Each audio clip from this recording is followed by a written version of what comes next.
ನೋಡಿ ಇವತ್ತು ನಾವು ಕೋನ ಕೋನ ಕೋನ ಈ ನಿರ್ಧಾರಕ ಕೋನದ ಒಂದು ಪ್ರಮೇಯವನ್ನು ನಾವು ಮತ್ತೊಂದ್ಸರಿ ರಿವಿಷನ್ ಮಾಡೋಣ. ಈಗ ಈ ಪ್ರಮೇಯದ ಹೇಳಿಕೆ ಹೇಳ್ತೀವಿ ಸರ್. ಇದು ಪ್ರಮೇಯದ ಹೇಳಿಕೆ ಬಂದ್ಬಿಟ್ಟು ಎರಡು ತ್ರಿಭುಜಗಳಲ್ಲಿ ಅನುರೂಪ ಕೋನಗಳು ಸಮನಾಗಿದ್ದರೆ, ಎರಡು ತ್ರಿಭುಜಗಳಲ್ಲಿ ಅನುರೂಪ ಕೋನಗಳು ಏನಾಗಿದ್ದರೆ ಸಮನಾಗಿದ್ದರೆ ಅವುಗಳ ಅನುರೂಪ ಬಾಹುಗಳ ಅನುಪಾತವನ್ನು ಕೂಡ ಏನಾಗಿರುತ್ತೆ ಸಮನಾಗಿರುತ್ತದೆ. ಇದು ಕೋನ ಕೋನ ಕೋನ ನಿರ್ಧಾರಕ ಕೋನದ ಆಧಾರದ ಮೇಲೆ ಇರುವಂತಹ ಒಂದು ಪ್ರಮೇಯ, ಹೌದಲ್ವಾ ಸರ್? ಎರಡು ತ್ರಿಭುಜಗಳು ಏನಾಗಿದ್ದರೆ ಸಮಕೋನೀಯಗಳಾಗಿದ್ದರೆ ಅವುಗಳ ಅನುರೂಪ ಬಾಹುಗಳ ಅನುಪಾತಗಳು ಏನಾಗಿರ್ತವೆ ಸಮನಾಗಿರುತ್ತವೆ ಅಂತ ನಾವು ಸಾಬೀತನ್ನ ಮಾಡಬೇಕು. ಆಮೇಲೆ ಲಾಸ್ಟ್ ಅಲ್ಲಿ ಅನುಪಾತಗಳನ್ನ ಸಮ ಅಂತ ಸಾಬೀತು ಮಾಡಿದ್ರೆ ಆ ತ್ರಿಭುಜಗಳು ಏನಾಗಿರ್ತವೆ ಸಮರೂಪಗಳಾಗಿರ್ತವೆ ಅನ್ನೋದನ್ನ ನಾವು ಸ್ಟೇಟ್ಮೆಂಟ್ ಅಲ್ಲಿ ಮಾಡ್ಬೇಕಾಗುತ್ತೆ. ಸರಿ, ಒಂದು ಪ್ರಮೇಯ ಅಂದ್ರೆ ನಾವು ಫಸ್ಟ್ ಏನ್ ಬರಬೇಕು ಹೇಳಿ? ಡಯಾಗ್ರಾಮ್ ಮಾಡ್ಕೊಳ್ಬೇಕಾಗುತ್ತೆ. ಸರಿ, ಮೊದಲನೇದಾಗಿ ಸರಿ ಎಷ್ಟು ತ್ರಿಭುಜ ಇದೆ ನಿಮ್ಮ ಹತ್ರ? ಎರಡು ತ್ರಿಭುಜ. ಸರಿ, ಈಗ ಒಂದು ತ್ರಿಭುಜ ಬಂದ್ಬಿಟ್ಟು ಯಾವ್ದು? ಎಬಿಸಿ. ಸರ್, ಇನ್ನೊಂದು ತ್ರಿಭುಜವನ್ನ ಬರೀತೀನಿ. ಸರ್, ಎರಡು ತ್ರಿಭುಜಗಳು ಯಾವ ರೀತಿ ಇರಬೇಕು ಅಂತ ಹೇಳಿದ್ದಾರೆ ನೋಡಿ, ಹೇಳಿ. ಸಮಾನ. ಎರಡು ತ್ರಿಭುಜಗಳು ಸಮಕೋನೀಯಗಳಾದರೆ ಏನಾದರೆ ಸಮಕೋನೀಯಗಳಾದರೆ, ಸಮಕೋನೀಯಗಳು ಅಂತಂದ್ರೆ ಈಗ ನಿಮ್ಮ ಹತ್ರ ಎಷ್ಟು ತ್ರಿಭುಜ ಇದೆ? ಎರಡು ತ್ರಿಭುಜ ಇದೆ. ಯಾವ್ಯಾವುದು ಅಲ್ವಾ ಚೈತ್ರ? ಒಂದ್ಯಾವ್ದು? ಸರಿ, ಎರಡು ತ್ರಿಭುಜಗಳು ಎಂತ ತ್ರಿಭುಜಗಳು? ಸಮಕೋನೀಯ ತ್ರಿಭುಜಗಳು. ಸಮಕೋನೀಯ ಅಂತಂದ್ರೆ ಎ ಕೋನ ಯಾವ್ದು ಸಮನಾಗಿದೆ? ಡಿ ಕೋನಕ್ಕೆ. ಬಿ ಕೋನ ಯಾವ್ದು ಸಮನಾಗಿರುತ್ತೆ? ಸಿ ಕೋನ ಯಾವ್ದು ಸಮನಾಗಿದೆ? ಕೋನಕ್ಕೆ ಸಮನಾಗಿದೆ. ಎರಡು ತ್ರಿಭುಜಗಳು ಏನಾಗಿದೆ? ಸಮಕೋನೀಯಗಳಾಗಿದೆ, ಹೌದಲ್ವಾ? ಸರ್, ಈಗ ಎರಡು ತ್ರಿಭುಜಗಳು ಸಮಕೋನೀಯಗಳಾದ್ರೆ ನಾವು ಪ್ರಮೇಯದಲ್ಲಿ ಸಾಧನೆ ಮಾಡಬೇಕಾಗಿರೋದು ಅವುಗಳ ಅನುರೂಪ ಬಾಹುಗಳ ಅನುಪಾತ. ಅನುರೂಪ ಬಾಹುಗಳು ಯಾವ್ಯಾವ್ದಿಲ್ಲಿ? ಸರಿ, ಎ ಬಿ ಗೆ ಅನುರೂಪವಾಗಿರುವ ಬಾಹು ಇದರಲ್ಲಿ ಯಾವುದು? ಅದೇ ತರ ಬಿ ಸಿ ಗೆ ಯಾವುದು? ಎ ಸಿ ಗೆ ಯಾವುದು? ಹೌದಲ್ವಾ? ಸರಿ, ಅನುರೂಪ ಬಾಹುಗಳ ಅನುಪಾತನೂ ಕೂಡ ಏನಾಗಿರುತ್ತೆ? ಸಮನಾಗಿರುತ್ತದೆ ಅಂತ ನಾವು ಸಾಬೀತನ್ನ ಮಾಡಬೇಕು, ಹೌದಲ್ವಾ? ನಾವು ಸಾಧನೆ ಮಾಡಬೇಕಾದ್ರೆ A B by D, B C by F is equal to A C by D F ಅಂತ ಸಾಧನೆಯನ್ನ ಮಾಡಬೇಕು, ಹೌದಲ್ವಾ? ಸರಿ, ನಾನೇನ್ ಮಾಡ್ಕೊಂತೀನಿ, ಈ ಪ್ರಮೇಯವನ್ನ ಸಾಧನೆ ಮಾಡೋದಕ್ಕೋಸ್ಕರ ನಾನು ಇಲ್ಲಿ ಒಂದು ರಚನೆಯನ್ನ ಮಾಡ್ಕೊಳ್ತೀನಿ. ಸರಿ, ಏನ್ ರಚನೆ ಮಾಡ್ಕೊಳ್ತೀನಿ? ಇಲ್ಲಿ ಡಿ ಮೇಲ್ಗಡೆ ಎಲ್ಲೋ ಒಂದ್ ಕಡೆ ಪಿ ಬಿಂದು ನಾನು ಬುಕ್ ಮಾಡ್ತೀನಿ. ಸರಿ, ಆ ಬಿಂದು ಹೇಗಿರುತ್ತೆ? ಯಾವ ರೀತಿ ಗುರ್ತು ಮಾಡ್ಕೊಂತೀನಪ್ಪ ಅಂತಂದ್ರೆ ಇಲ್ಲಿ ಎ ಬಿ ಅನ್ನೋದು ಡಿ ಗೆ ಸಮನಾಗಿರುವಂಗೆ ಅಲ್ವಾ? ನೆಲ್ಬಕಲ್ಲಿ ಇಡೋದಿಲ್ಲ ಬಿಂದುನ. ಹೇಗಿಡ್ತೀನಿ? ಎ ಬಿ ಗೆ ಸಮನಾಗಿರುವಂತೆ ನಾನು ಡಿ ಬಿ ಬಲದರ ಏನ್ ಮಾಡ್ಕೊಂತೀನಿ, ಒಂದು ಡಿ ನ ಮೇಲೆ ಒಂದು ಬಿಂದುವನ್ನ ಇಡ್ತೇನೆ. ಅದೇ ತರ ಡಿ ಎಫ್ ನ ಮೇಲೆ ಕೂಡ ಅಷ್ಟೇ ಎ ಸಿ ಅನ್ನೋದು ಡಿ ಕ್ಯೂ ಗೆ ಸಮನಾಗಿರುವಂತೆ ನಾನೇನ್ ಮಾಡ್ಕೊಂತೀನಿ, ಒಂದು ಬಿಂದುವನ್ನ ಇಡ್ತೀನಿ, ಹೌದಲ್ವಾ? ಸರಿ, ಎಷ್ಟು ಬಿಂದು ಇಟ್ಟು ನಾನೀಗ? ಎರಡು ಬಿಂದು. ಯಾವ ಬಿಂದು? ಯಾವ್ದ್ರ ಮೇಲೆ? ಡಿ ಮೇಲೆ. ಹೆಂಗೆ, ಯಾವ ರೀತಿ ಇಟ್ಟಿದ್ದೆ ನಾನು? ಎ ಗೆ ಸಮನಾಗಿರುವಂಗೆ ನಾನು ಬಿ ಬಿಂದುವನ್ನ ಡಿ ಮೇಲೆ ಇಟ್ಟಿದ್ದೀನಿ. ಅದೇ ತರ ಎ ಸಿ ಅನ್ನೋದು ಡಿ ಗೆ ಸಮನಾಗಿರುವಂತೆ ನಾವೇನ್ ಮಾಡ್ಕೊಂಡಿದ್ದೀನಿ, ಡಿ ಎಫ್ ಮೇಲೆ ಕ್ಯೂ ಬಿಂದುವನ್ನ ಇಟ್ಬಿಟ್ಟಿದ್ದೀನಿ, ಹೌದಲ್ವಾ? ಸರಿ, ಎರಡನ್ನೂ ಕೂಡ ನಾನೇನ್ ಮಾಡ್ತೀನಿ, ಸೇರಿಸ್ತೀನಿ. ಪಿ ಕ್ಯೂ ಗಳನ್ನ ಏನ್ ಮಾಡ್ಕೊಂತೀನಿ, ಸೇರಿಸ್ತೀನಿ. ಸರಿ, ಇದು ನಾನು ಮಾಡಿರುವಂತ ರಚನೆ. ಅರ್ಥ ಆಗ್ತಿದ್ಯಾ? ಸರಿ, ಇಷ್ಟು ಡಯಾಗ್ರಾಮ್ ಬರ್ಬೇಕು.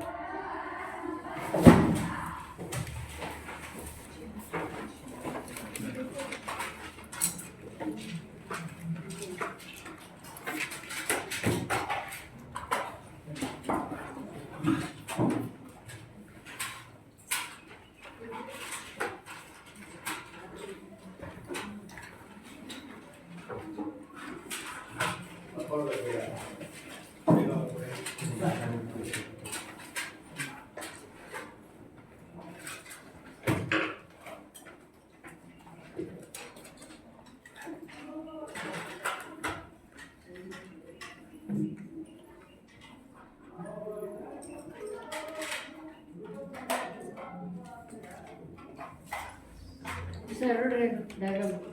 ಹೌದು ಸರ್. ಈಗ ಪ್ರಮೇಯದ ಹಂತಗಳಿಗೆ ಬಂದ್ರೆ ಮೊದಲನೇ ಹಂತ ಯಾವುದು ಪ್ರಮೇಯದಲ್ಲಿ? ದತ್ತ ಅಂದ್ರೆ ಏನು? ಈ ಹೇಳಿಕೆಯಲ್ಲಿ ಮತ್ತೆ ಪ್ರಮೇಯದಲ್ಲಿ ಚಿತ್ರದಲ್ಲಿ ನಮಗೆ ಏನು ಕಾಣಿಸ್ತಾ ಇದೆಯೋ, ಏನು ಗೊತ್ತಿದೆಯೋ ಆ ಅಂಶಗಳನ್ನು ನಾವೇ ಮಾಡ್ಕೊಳ್ಬೇಕಾಗುತ್ತೆ, ದತ್ತದಲ್ಲಿ ಬರ್ಕೊಳ್ಬೇಕಾಗುತ್ತೆ.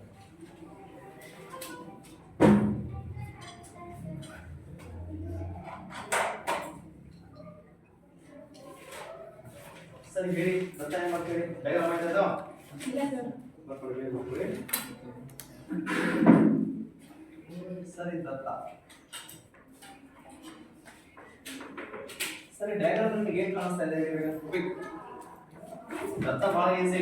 ನಿಮಗೆ ಡಯಾಗ್ರಾಮ್ ಅಲ್ಲಿ ಏನ್ ಕಾಣಿಸ್ತೋ ಅದನ್ನ ಬರ್ಕೊಳ್ಬೇಕು. ಅಥವಾ ನಿಮಗೆ ಏನ್ ಗೊತ್ತಿದೆಯೋ ಈ ಪ್ರಮೇಯದಲ್ಲಿ ಆ ಹೇಳಿಕೆಯನ್ನು ನಿಮಗೆ ಯಾವ ಅಂಶ ಗೊತ್ತಾಗಿದೆ ಅದನ್ನ ಬರ್ಕೊಳ್ಬೇಕಾಗುತ್ತೆ.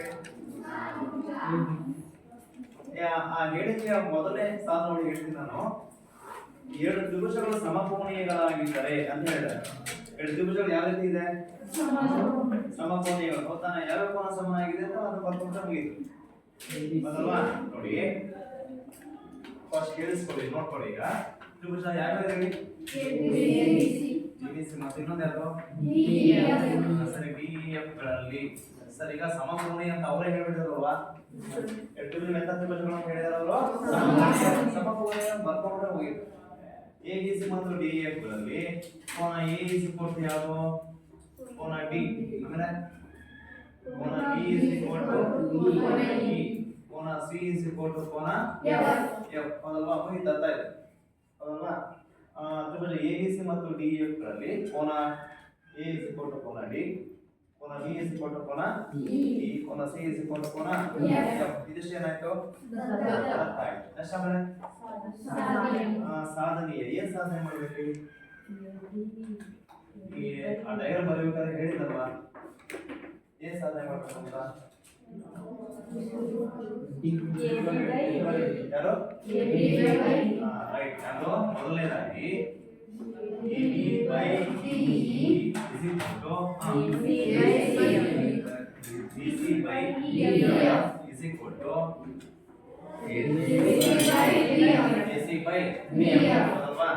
ಸರಿ, ಅನುರೂಪ ಬಾಹುಗಳ ಅನುಪಾತಗಳು ಸಮ ಅಂತ ನೀವು ಸಾಬೀತನ್ನ ಮಾಡಬೇಕು. ಹೌದಲ್ವಾ? ಇದಿಷ್ಟು ಏನಾಯ್ತು? ಸಾಧನೀಯ. ರಚನೆ ಏನ್ ಮಾಡ್ಕೊಂಡಿದೆ ಹೇಳಿ?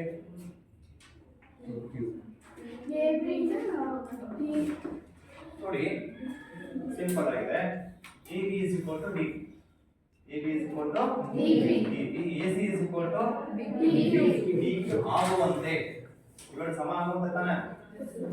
ಸರಿ. AB is equal to DP, AC is equal to DQ ಆಗುವಂತೆ PQ ಅನ್ನು ಎಳೆದು ಗುರುತಿಸಿ ಅಷ್ಟೇ ಹೇಳ್ಬೇಕು ಅಲ್ವಾ? ಸಮ ಆಗುವಂತೆ P ಮತ್ತು B ಬಿಂದುಗಳನ್ನು ಗುರುತಿಸಿ PQ ಅನ್ನು ಸೇರಿಸಿ ಎಷ್ಟು ಹೇಳ್ಬೇಕು? ಹೇಳಿ. AB is equal to ಯಾವುದಕ್ಕೆ? DP. ಆಮೇಲೆ ಆಗುವಂತೆ P ಮತ್ತು Q ಗುರುತಿಸಿ ಮತ್ತೆ ಸೇರಿಸಿ. ಗುರುತಿಸಿ ಮತ್ತೆ ಸೇರಿಸಿ. ಹೌದಲ್ವಾ? ಸರಿ, ಬರ್ಕೊಂಡು ಇಷ್ಟು ರಚನೆ ಆಯ್ತು.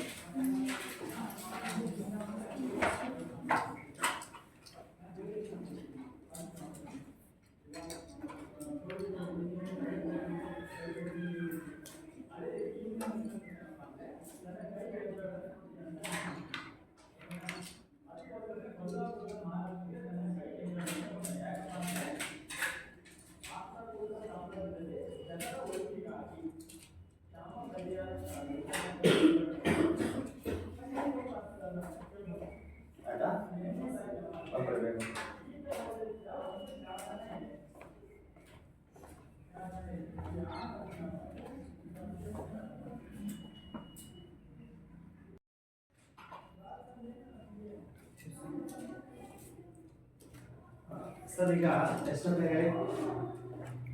ಸಂಜನಾ ಯಾವುದು? ಸಾಧನೆ. ಹೇಗೆ ಸಾಧನೆಯನ್ನ ಮಾಡಬೇಕು ಸರ್? ಯಾವ ರೀತಿ ಮಾಡಬೇಕು?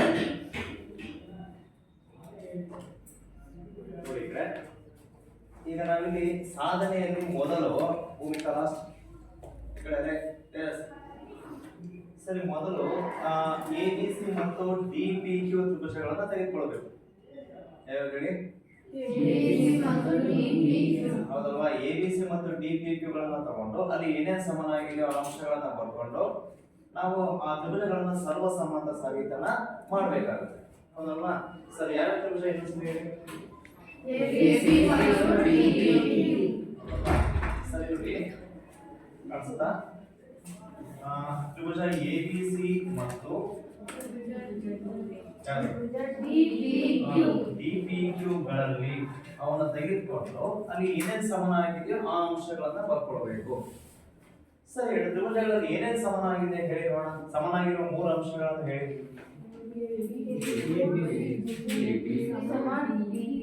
ಯಾವ್ದು?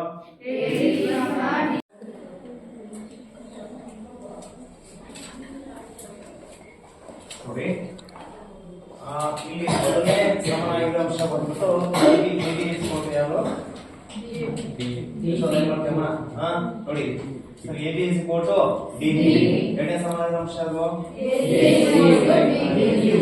AC is equal to DQ ಗೆ ಸಮನಾಗಿದೆ. ಸರ್, ಮೂರನೇ ಸಮನಾಗಿರೋ ಅಂಶ ಯಾವ್ದಪ್ಪ ಅಂದ್ರೆ ನಮಗೆ ದತ್ತದಲ್ಲಿ ಗೊತ್ತಿರೋ ಪ್ರಕಾರ ಕೋನ A is equal to ಏನಾಗಿದೆ? 7 ಸಮಾಂತರ ನಮಗೆ ಗೊತ್ತೇ ಇಲ್ಲ, ಹೌದಲ್ವಾ? ಸರ್, ದತ್ತ ಪ್ರಕಾರ ನಮಗೆ ಕೋನ A is equal to ಕೋನ B ಅಂತ ಗೊತ್ತಿದೆ, ಹೌದಲ್ವಾ? ಹಾಗಾಗಿ ಸರಿ, ಮೂರನೇ ಸಮನಾಗಿರೋ ಅಂಶ ಯಾವ್ದಪ್ಪ ಅಂದ್ರೆ ಕೋನ A is equal to ಕೋನ B. ಯಾವುದರ ಪ್ರಕಾರ ಸಮ? ದತ್ತದಲ್ಲೇ ನಮಗೆ ಗೊತ್ತಿತ್ತು, ಹಾಗಾಗಿ ಅದನ್ನು ಸಮ ಅಂತ ಬರ್ಕೊಂಡ್ವಿ, ಹೌದಲ್ವಾ? ಸರಿ, ನಾನು ಎರಡು ತ್ರಿಭುಜಗಳಲ್ಲಿ ಮೂರು ಸಮನಾಗಿರೋ ಅಂಶ ಬರ್ಕೊಂಡೆ.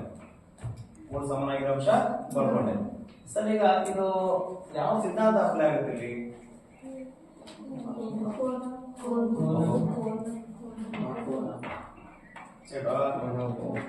ಇದೇನ್ರ ಇದು? ಬಾಹು. ಇದೇನ್ರ ಇದು? ಮತ್ತೇನ್ರ ಇದು? ಅಂದ್ರೆ ಹೌದಲ್ವಾ? ಸರಿ, ಬಾಹು ಕೋನ ಬಾಹು ಅಥವಾ ಬಾಹೋಬ ಸಿದ್ಧಾಂತದ ಪ್ರಕಾರ ನಾವು ಈಗ ಈ ತ್ರಿಭುಜಗಳನ್ನ ಸರ್ವ ಸಮ ಅಂತ ಬರ್ಕೊಳ್ಬಹುದು, ಹೌದಲ್ವಾ?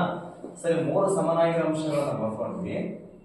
ಆ ಮೂರು ಅಂಶಗಳು ಸಮನಾಗಿರೋದು ಬರ್ಕೊಂಡ್ರೆ ನಮ್ಗೆ ಏನ್ ಗೊತ್ತಾಯ್ತು? ಇದಕ್ಕೆ ಬಾಹೋಬ ಸಿದ್ಧಾಂತ ಬರುತ್ತೆ ಅಂತೇಳಿ. ಸರಿ, ಬಾಹೋಬ ಸಿದ್ಧಾಂತದ ಪ್ರಕಾರ ನಾವು ಈಗ ಈ ತ್ರಿಭುಜಗಳನ್ನ ಸರ್ವ ಸಮ ಅಂತೇಳಿ ಬರ್ಕೊಳ್ಬಹುದು, ಹೌದಲ್ವಾ?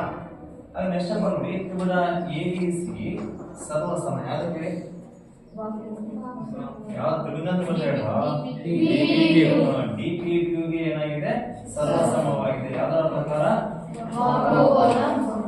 ಬಾಹೋಬ ಪ್ರಕಾರ ಈ ತ್ರಿಭುಜಗಳು ಈಗ ಸರ್ವ ಸಮ ಆಯ್ತು. ಸರಿ, ಮುಂದಕ್ಕೆ ಸಾಬೀತು ಮಾಡೋದು.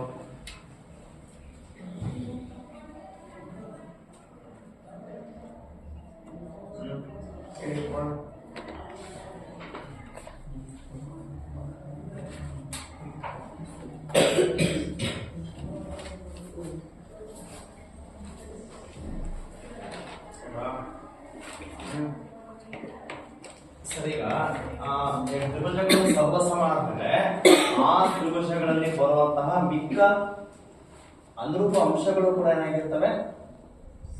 ಸಮ ಆಗ್ತವೆ, ಹೌದಲ್ವಾ? ಸರ್, ಈಗ ಸರ್ವ ಸಮ ಆಗೋದಕ್ಕಿಂತ ಮುಂಚೆ ಏನೇನು ಮಾತ್ರ ಸಮನಾಗಿತ್ತು? ಈ ಬಾಹು ಈ ಕೋನ ಮಾತ್ರ ಸಮ ಆಗಿತ್ತಲ್ವಾ? ಈಗ ಸರ್ವ ಸಮ ಅಂತ ಸಾಬೀತು ಮಾಡಿದ್ಮೇಲೆ ಮಿಕ್ಕ ಅನುರೂಪ ಅಂಶಗಳೆಲ್ಲವೂ ಕೂಡ ಏನಾಗಿರ್ತವೆ? ಸಮನಾಗಿರ್ತವೆ. ಸರ್, ಮಿಕ್ಕ ಅನುರೂಪ ಅಂಶಗಳನ್ನು ನೀವು ಸಮ ಅಂತೇಳಿ ಬರ್ಕೊಳ್ಬಹುದು, ಹೌದಲ್ವಾ? ಈಗ ನಮಗೆ ಬೇಕಾಗಿರೋ ಅಂಶ ಅಲ್ಲಪ್ಪ ಅಂದ್ರೆ BC ಈಗ ಏನಾಗುತ್ತೆ? PQ ಗೆ ಸಮ ಆಗುತ್ತೆ. ಸರ್, ಈಗ BC ನಾವೆಂತ ಬರ್ಕೊಳ್ಬಹುದು? PQ ಅಂತ ಬರ್ಕೊಳ್ಬಹುದು, ಹೌದಲ್ವಾ? ಸರ್, ಈಗ ನೆಕ್ಸ್ಟ್ ನಮಗೆ ಏನ್ ಬೇಕಪ್ಪ ಅಂತಂದ್ರೆ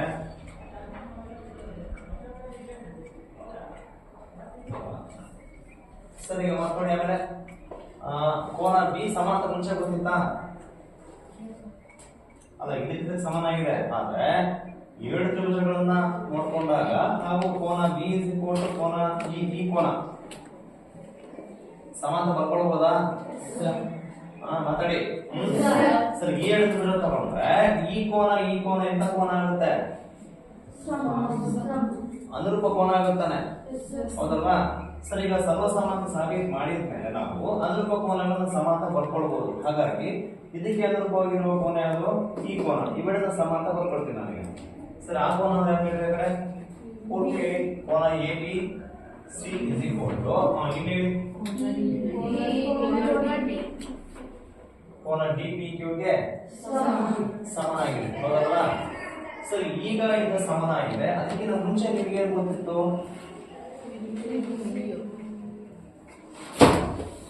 ಈ ತ್ರಿಭುಜ ಬರಕ್ಕಿಂತ ಮುಂಚೆ ಈ ಕೋನ ಯಾವ್ದು ಸಮನಾಗಿತ್ತು? ಕೋನ ಈ ಕೋನಕ್ಕಲ್ವಾ?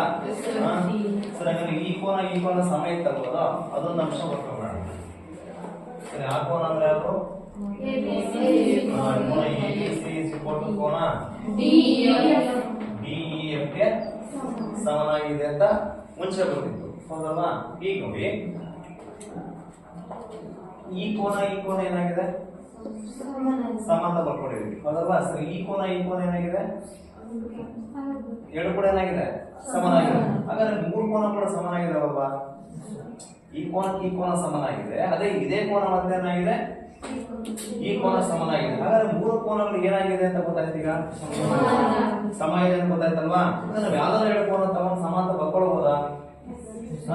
ನಾನು ಏನ್ ಮಾಡ್ತೀನಿ, ಇದನ್ನ ಬಿಡ್ತೀನಿ, ಇವೆರಡು ಸಮ ಅಂತ ಬರ್ಕೊಳ್ಬೋದಲ್ಲ? ಕೋನ ಡಿ ಪಿ ಕೇಳಿ, ಯಾವ ಕೋನ ಯಾವುದು? ಕೋನ D P Q is equal to ಹೇಳಿ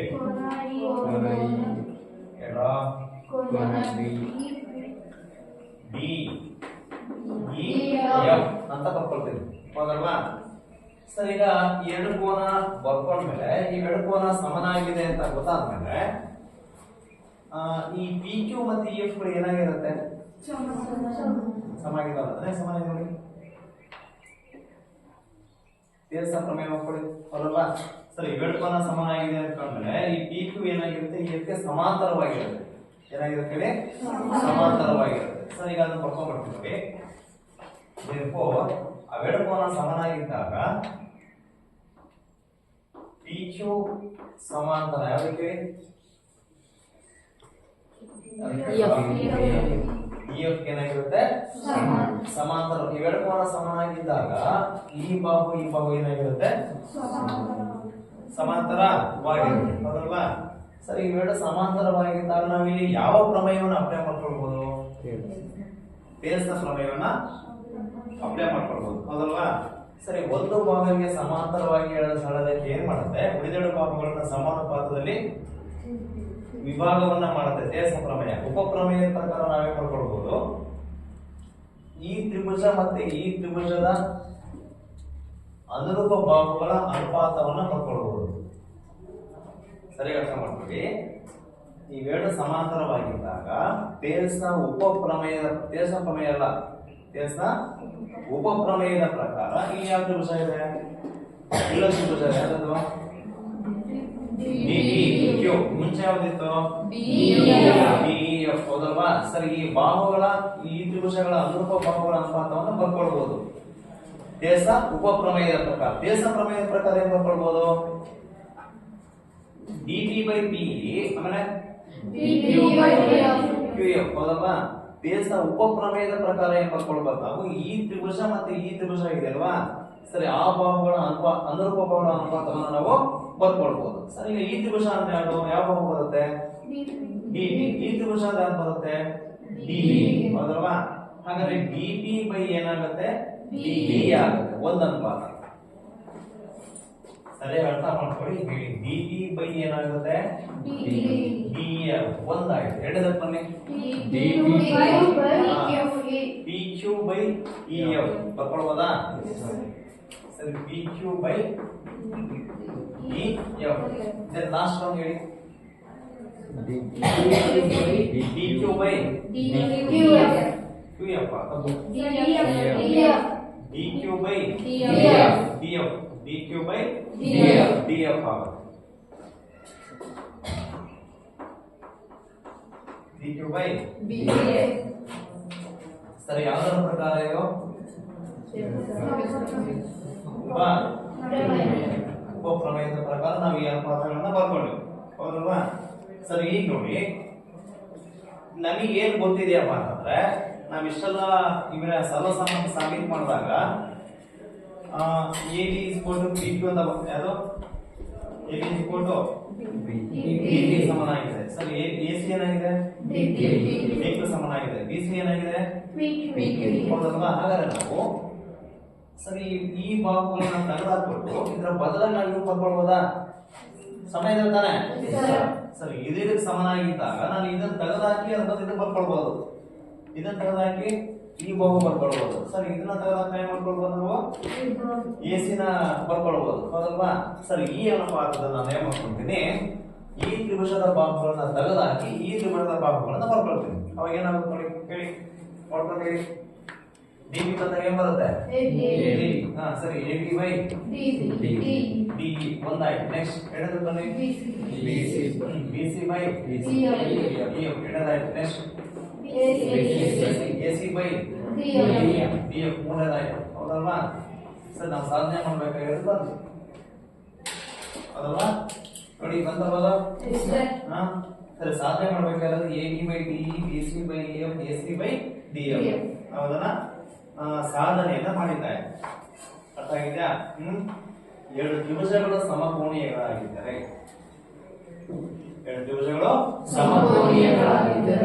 ಅವುಗಳ ಅನುರೂಪ ಬಾಹುಗಳ ಅನುಪಾತ ಅಂತ ಹೇಳಿದೆ. ಅನುಪಾತ ಹೇಳಿದೆ. ಅನುರೂಪ ಎ ಬಿ ಅನುರೂಪ ಆಗಿರೋ ಬಾಹು ಯಾವುದು? ಡಿ. ಸರಿ ಬಿ ಸಿ ಗೆ ಯಾವುದು? ಎ ಸಿ ಗೆ ಯಾವುದು? ಸರಿ ಅನುಪಾತಗಳು ಏನಾಗಿದೆ? ಇಸ್ಕೊಟ್ಟು ಅಂದ್ರೆ ಸಮನಾಗಿದೆ. ಹೌದಲ್ವಾ? ಸಮಕೋನೀಯಗಳಾಗಿದ್ದರೆ ಅವುಗಳ ಅನುರೂಪ ಬಾಹುಗಳ ಅನುಪಾತಗಳು ಏನಾಗಿರುತ್ತೆ? ಸಮನಾಗಿರುತ್ತದೆ. ಇದು ಇಷ್ಟು ಪ್ರಮೇಯ. ಅರ್ಥ ಆಗಿದೆಯಾ? ಸರಿ ಬರ್ಕೊಳ್ಳಿ. ಯಾವ್ದಾದ್ರು ಸ್ಟೆಪ್ ಗೊತ್ತಾಗಿಲ್ಲ ಅಂದ್ರೆ ಕೇಳಿ.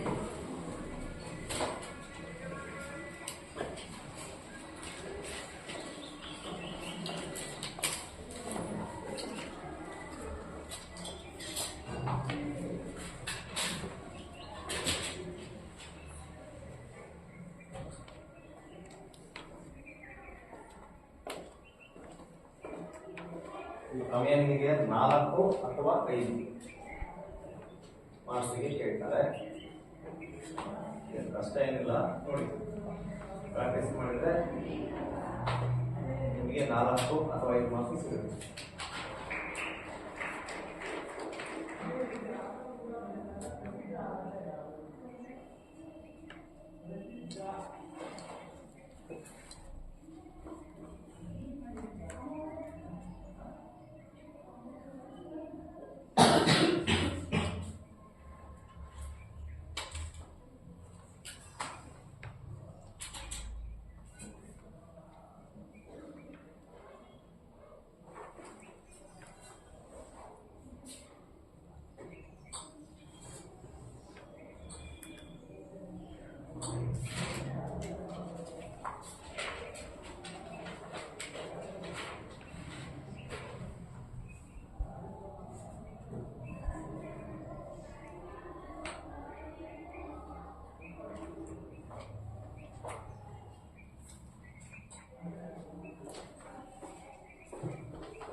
ಪ್ರಮೇಯದ ಸ್ಟೆಪ್ಸ್ ಎಲ್ಲ ನೀಟಾಗಿರಲಿ. ಸ್ಟೆಪ್ಸ್ 1 by 1 ನೀಟಾಗಿ ಬರ್ಕೊಂಡ್ರೆ ನಿಮಗೆ ಅಲ್ಲಿ ಪೂರ್ತಿ ಅಂಕಗಳು ಸಿಗುತ್ತೆ.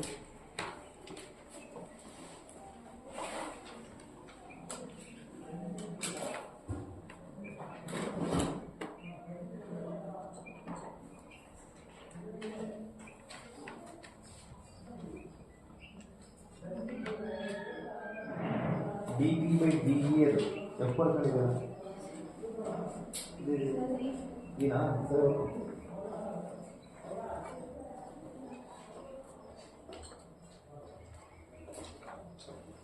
ಗೊತ್ತಾಗಲಿಲ್ಲ ಅಂತ ಕೇಳಿ.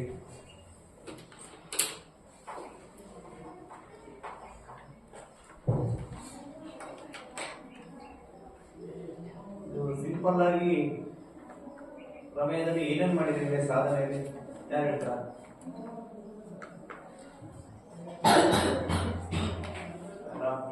ಆಗಿದೆಯಾ?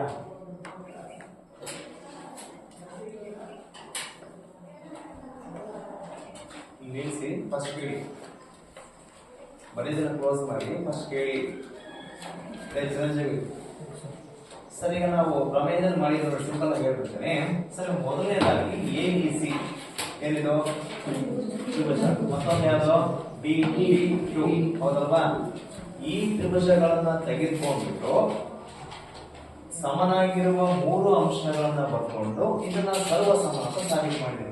ಏನ್ ಮಾಡ್ತೀವಣ್ಣ ನಾನು ಬರೆಸ್ತೇನೆ. ಈಗ ಯಾರಿಗೆ ಬರೆಸ್ತಾನೆ ಗೊತ್ತಲ್ಲ, ನೋಡ್ಕೊಳ್ಳಿ. ಎ ಬಿ ಸಿ ಮತ್ತು ಡಿ ಪಿ ಕ್ಯೂ ಗಳನ್ನ ತಗೊಂಡು ಸರ್ವ ಸಮ ಅಂತ ಸಾಬೀತು ಮಾಡಿದ್ದೀವಿ, ಹೌದಲ್ವಾ? ಸಿದ್ಧಾಂತ ಯಾರು ಬಳಕೆ ಮಾಡ್ಕೊಂಡೆ? ಹೌದಲ್ವಾ? ಸರಿ, ಬಾಹು ಕೋನ ಬಾಹು. ಬಾಹುವ ಪ್ರಕಾರ ನಾನು ಇದನ್ನ ಸರ್ವ ಸಮ ಅಂತ ಸಾಬೀತು ಮಾಡಿದೆ. ಸರ್ವ ಸಮ ಅಂತ ಸಾಬೀತು ಮಾಡಿದ್ರೆ ಏನೇನ್ ಮಾಡಿದೆ? ಇದನ್ನ ಸಮ ಅಂತ ಬರ್ಕೊಂಡೆ ಅಲ್ವೇನ್ರ? ಮಾತಾಡ್ಬೇಕು. ಏನೇಳಿ ಬಿ ಸಿ ಮತ್ತೆ ಪಿ ಕ್ಯೂನ ಸಮ ಅಂತ ಬರ್ಕೊಂಡೆ. ಆಮೇಲೆ ಈ ಕೋನ ಸಮ ಅಂತ ಬರ್ಕೊಂಡೆ ಎರಡನೇ ಸ್ಟೆಪ್ ಅಲ್ಲಿ, ಹೌದಲ್ವಾ? ಸರಿ, ಬರ್ಕೊಂಡ್ಮೇಲೆ ಮುಂಚೆ ನನಗೆ ಏನೋ ಗೊತ್ತಿತ್ತು ಅಂತ ಮತ್ತೊಂದ್ಸರಿ ಬರ್ಕೊಂಡೆ. ಏನ್ ಬರ್ಕೊಂಡೆ? ಇದೇ ಕೋನ ಈ ಕೋನ ಸಮ ಇದೆ ಅಂತ ಬರ್ಕೊಂಡೆ. ಇದು ಮೂರನೇ ಸ್ಟೆಪ್ ಇದು, ಅಲ್ವಾ? ಮಕ್ಕಳಿಗೆ ಫಸ್ಟ್ ಏನ್ ಮಾಡ್ಕೊಂಡೆ? ಇವೆಟ್ ಸೇಮ್ ಅಂತ ಬರ್ಕೊಂಡೆ. ಎರಡನೇ ಸ್ಟೆಪ್ ಅಲ್ಲಿ ಈ ಕೋನ ಸೇಮ್ ಅಂತ ಬರ್ಕೊಂಡೆ. ಮೂರನೇ ಸ್ಟೆಪ್ ಅಲ್ಲಿ ಈ ಕೋನ ಸಮ ಇತ್ತಲ್ಲ ಅಂತ ಬರ್ಕೊಂಡೆ ಮೂರನೇ ಸ್ಟೆಪ್ ಅಲ್ಲಿ. ಆಮೇಲೆ ಬರ್ಕೊಂಡೆ ಇವೆಲ್ಲ ಬಿಟ್ಬಿಟ್ಟು ಏನ್ ಮಾಡ್ಕೊಂಡೆ? ಇಲ್ಲಿ ಬಂದ್ಬಿಟ್ಟೆ ಮತ್ತೆ ನಾನು ವಾಪಸ್ಸು. ಅಯ್ಯೋ, ಮೂರು ಸೇಮ್ ಇದಾವಲ್ವಾ?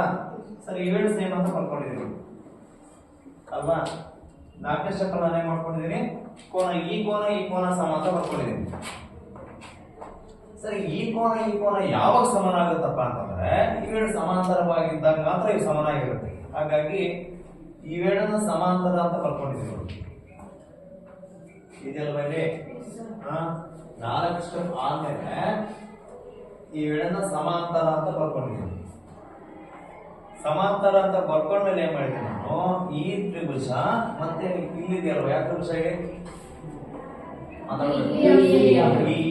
ಹೌದಲ್ವಾ? ಸರಿ, ಇದಕ್ಕೆ ಪೈಥಾಗೋರಸ್ ಪ್ರಮೇಯದ ಉಪಪ್ರಮೇಯವನ್ನ ಹಾಕೊಂಡಾಗ ಏನಾಯ್ತು? ನಾವು ಈ ಡಿ ಪಿ ಕ್ಯೂ ಮತ್ತು ಡಿಇ ಎಫ್ ಗಳ ಅನುರೂಪ ಬಾಹುಗಳ ಅನುಪಾತಗಳು ಏನಾಗಿರುತ್ತೆ? ಸಮನಾಗಿರುತ್ತೆ. ಕೆಲಸ ಉಪಪ್ರಮೇಯದ ಪ್ರಕಾರ ಅನುರೂಪ ಬಾಹುಗಳ ಅನುಪಾತಗಳು ಏನಾಗಿರುತ್ತೆ? ಸಮನಾಗಿರುತ್ತೆ. ಅವನ್ನ ನಾನು ಬರ್ಕೊಳ್ತೀನಿ ಅಷ್ಟೇ. ನೆಕ್ಸ್ಟ್ ಅಲ್ಲಿ ಏನ್ ಮಾಡಿದ್ವಿ ನೋಡಿ. ಡಿ ಪಿ ಯಾವುದು? ಡಿ ಪಿ ಯಾರು? ನೆಕ್ಸ್ಟ್ ಡಿ ಕ್ಯೂ ಯಾರು? D F. ಪಿ ಕ್ಯೂ ಯಾರು? E F. ಇವಿಷ್ಟು ಬರ್ಕೊಂಡಿದ್ದೀನಿ ನೋಡಿ, ಹೌದಮ್ಮ? ಸರಿ, ಬರ್ಕೊಂಡಲ್ಲಿ ಏನ್ ಮಾಡಿದೆ? ಕೊನೆ ಸ್ಟೆಪ್ ಅಲ್ಲಿ ನಾನು ಈ ತ್ರಿಭುಜ ತೆಗೆದಾಕ್ಬಿಟ್ಟೆ. ನಾನು ಈ ತ್ರಿಭುಜ ತೆಗೆದಾಕಿ ಈ ಬಾಹುಗಳನ್ನ ಬದಲಾವಣೆ ಮಾಡ್ಕೊಂತೀನಿ. ಈ ಬಾಹುಗಳನ್ನ ಬರ್ಕೊಂಡಿದ್ದೀನಿ ಅಷ್ಟೇ, ಏನೇನು ಮಾಡಿಲ್ಲ ನಾನು. ಸರ, ಅದೇ ಅನುಪಾತಗಳಿಗೆ ಏನ್ ಮಾಡ್ಕೊಂಡಿದ್ದೀನಿ ನಾನು? ಈ ತ್ರಿಭುಜವನ್ನ ತೆಗೆದಾಕಿ ಆ ಬಾಹುಗಳಿಗೆ ಈಕ್ವಲ್ ಆಗಿರುವಂತಹ ಈ ಬಾಹುಗಳನ್ನ ಬರ್ಕೊಂಡಿದ್ದೀನಿ ಅಷ್ಟೇ, ಅಲ್ವಾ? ಡಿ ಪಿ ಬಂದಾಗ ಏನ್ ಬರ್ಕೊಂಡೆ? ಆಮೇಲೆ ಡಿ ಕ್ಯೂ ಬಂದಾಗ ಏನ್ ಬರ್ಕೊಂಡೆ? ಡಿ ಕ್ಯೂ ನ ಬದಲಾಗಿ ಹೌದಲ್ವಾ? ಸರಿ, ಎಷ್ಟು ಬರ್ಕೊಂಡೆ? ಅಲ್ಲಿಗೆ ನಮ್ಗೆ ಏನ್ ಬಂತು? ಇಕ್ವೇಷನ್ ಈ ರೀತಿ ಬಂತು. ಏನ್ ಬಂದಿದೆ?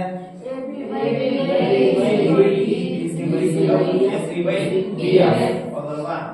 ಸರಿ, ಅದನ್ನ ನಾವು ಸಾಬೀತು ಮಾಡಬೇಕಾಗಿತ್ತು, ಮಾಡಿದ್ವಿ. ಎರಡು ತ್ರಿಭುಜಗಳು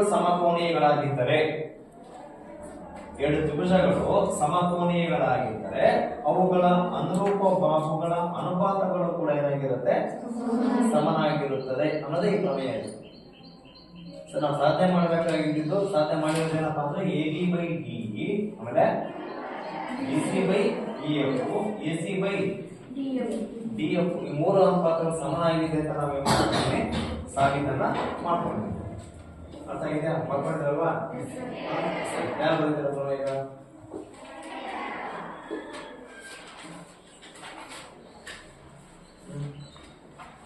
ಅದೇ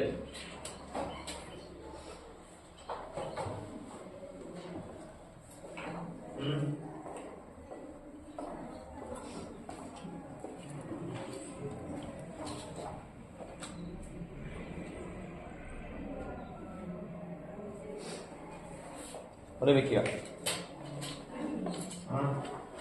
ಅರ್ಥ ಇದೆ ಅದು? ಕಳಿಸ್ತೀನಿ, ಬರೀದ್ರೆ ರೆಡಿ ಆಗಿ.